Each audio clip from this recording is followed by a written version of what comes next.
আমি তো বলে দিয়েছি কবুতর সুস্থ রাখতে গেলে কবুতর যেসব জায়গায় থাকে সেসব জায়গা প্রত্যেকটা দিন মানে সপ্তাহে 2 দিন পরিষ্কার করতে হবে। আমি সপ্তাহে 2 দিন পরিষ্কার করি দেখাচ্ছি, তাও 2 দিনের মাথায় কতটা নোংরা হয়েছে। লফটের মধ্যে খুবই নোংরা হয়ে গেছে কবুতরের লফটা, ছাদটাও খুবই অপরিষ্কার আছে, ছাদটা পরিষ্কার করতে হবে।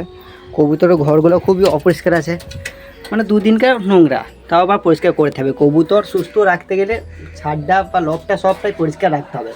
তাই জন্য আজকে সব যন্ত্রপাতি নিয়ে চলে এসেছি পরিষ্কার করার জন্য। দেখাচ্ছি আমি কবুতর খুব পরিষ্কার করা সর্বক্ষণই বলি, কবুতর খুব পরিষ্কার করার আগে যে মুখ চোখটা এরকম করে বাঁধতে হবে বা রুমাল বা যা হোক কিছু দিয়ে বাঁধতে হবে, নাহলে কবুতরের ঘরে যা নোংরা থাকে ওটা আমাদের নাক দিয়ে ঢুকবে, এটা ভালো নয়। তাই জন্যই মুখ চোখটা বাঁধতে বলি ভিডিওর মাধ্যমেই। আমি ভিডিওর মধ্যে বলি না সর্বক্ষণই সাদা সাদা ওড়ে এইগুলো ওড়ে, আর এইগুলো আমাদের নাকের মধ্যে ঢোকে। এই সাদা সাদা যেগুলো দেখতে পাচ্ছ এগুলোই ভিডিওর মধ্যে বলি যে এইগুলো সাদা সাদাগুলো ওড়ে আর আমাদের নাকের মধ্যে ঢোকে, খুবই একটা ক্ষতিকর। তাই জন্যই বলি মুখটা বাঁধতে, মুখ চোখটা এইসবই পাবড়ার মতন সাদা সাদা এইগুলো প্রত্যেকটা কবুতরের ঘরেই থাকে, তাই জন্য বাঁধতে বলি মুখটা এরকম করে ভালোভাবে।